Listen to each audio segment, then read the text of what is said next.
ಕನ್ನಡದಲ್ಲಿ ನರ್ಲೇಕುಡಿ ಅಥವಾ ಅಸ್ಥಿಸಂಹಾರಕ ನರಸಿಂಹ ಬಳ್ಳಿ ಎಂದು ಕರೆಯಲಾಗುತ್ತದೆ. ಇದು ಒಂದು ಪ್ರಮುಖ ಆಯುರ್ವೇದ ಔಷಧೀಯ ಬಳ್ಳಿ. ಇದು ದೇಹದ ಎಲುಬು, ಜೀರ್ಣಕ್ರಿಯೆ ಹಾಗೂ ಹಲವು ಆರೋಗ್ಯ ಸಮಸ್ಯೆಗಳಿಗೆ ಬಹಳ ಉಪಯುಕ್ತವಾಗಿದೆ.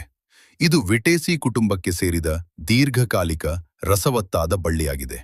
ಇದು ಮುಖ್ಯವಾಗಿ ಮೂಳೆ ಮುರಿತಗಳನ್ನು ಗುಣಪಡಿಸಲು, ಜಂಟಿ ಆರೋಗ್ಯವನ್ನು ಸುಧಾರಿಸಲು ಮತ್ತು ತೂಕ ನಿರ್ವಹಣೆಗೆ ಆಯುರ್ವೇದದಲ್ಲಿ ಬಳಸಲಾಗುವ ಪ್ರಮುಖ ಔಷಧೀಯ ಸಸ್ಯವಾಗಿದೆ. ಮುಖ್ಯ ಮಾಹಿತಿ ಮತ್ತು ಉಪಯೋಗಗಳು. ಮೂಳೆ ಮತ್ತು ಜಂಟಿ ಆರೋಗ್ಯ.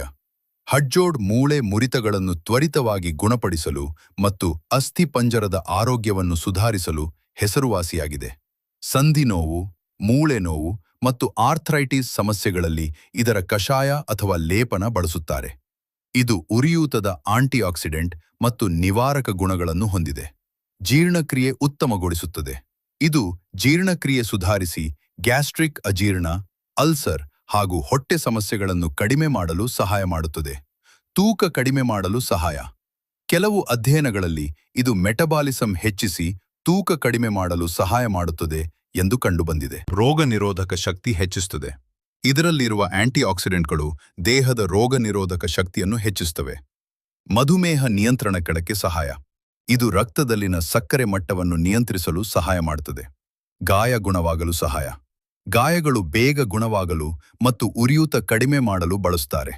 ಇದರ ಮಹತ್ವ ಆಯುರ್ವೇದದಲ್ಲಿ ಇದನ್ನು ಅಸ್ಥಿಸಂಹಾರಕ ಎಂದು ಕರೆಯುತ್ತಾರೆ.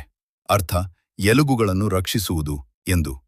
ಗ್ರಾಮೀಣ ಚಿಕಿತ್ಸೆಯಲ್ಲಿ ಬಹಳ ವರ್ಷಗಳಿಂದ ಬಳಕೆಯಲ್ಲಿದೆ. ನೈಸರ್ಗಿಕವಾಗಿ ಬೆಳೆಯುವ ಬಳ್ಳಿ ಆದ್ದರಿಂದ ಔಷಧೀಯ ಮೌಲ್ಯ ಹೆಚ್ಚು. ಎಲುಬು ಆರೋಗ್ಯಕ್ಕಾಗಿ ಅತ್ಯಂತ ಪ್ರಸಿದ್ಧವಾದ ಸಸ್ಯಗಳಲ್ಲಿ ಒಂದಾಗಿದೆ. ಬಳಕೆಯ ಭಾಗಗಳು. ಕಾಂಡ, ಬೇರು ಮತ್ತು ಎಲೆಗಳನ್ನು ಸಾಂಪ್ರದಾಯಿಕ ವೈದ್ಯಕೀಯದಲ್ಲಿ ಬಳಸಲಾಗುತ್ತದೆ. ಪೋಷಕಾಂಶ. ಈ ಸಸ್ಯವು ವಿಟಮಿನ್ ಸಿ ಮತ್ತು ಇತರ ಉತ್ಕರ್ಷಣ ನಿರೋಧಕ ಸಂಯುಕ್ತಗಳಲ್ಲಿ ಸಮೃದ್ಧವಾಗಿದೆ. ಈ ಸಸ್ಯವು ಉಷ್ಣವಲಯದ ಏಷ್ಯಾ ಮತ್ತು ಆಫ್ರಿಕಾದಲ್ಲಿ ಹೆಚ್ಚಾಗಿ ಕಂಡುಬರುತ್ತದೆ. ಇದನ್ನು ಪುಡಿ, ಕ್ಯಾಪ್ಸುಲ್ ಅಥವಾ ಸಿರಪ್ ರೂಪದಲ್ಲಿ ಗಿಡಮೂಲಿಕೆ ಪೂರಕವಾಗಿ ಬಳಸಲಾಗುತ್ತದೆ. ಸೂಚನೆ: ಯಾವುದೇ ಗಿಡಮೂಲಿಕೆಗಳನ್ನು ಬಳಸುವ ಮೊದಲು ವೈದ್ಯರನ್ನು ಅಥವಾ ಆಯುರ್ವೇದ ತಜ್ಞರನ್ನು ಸಂಪರ್ಕಿಸುವುದು ಸೂಕ್ತ.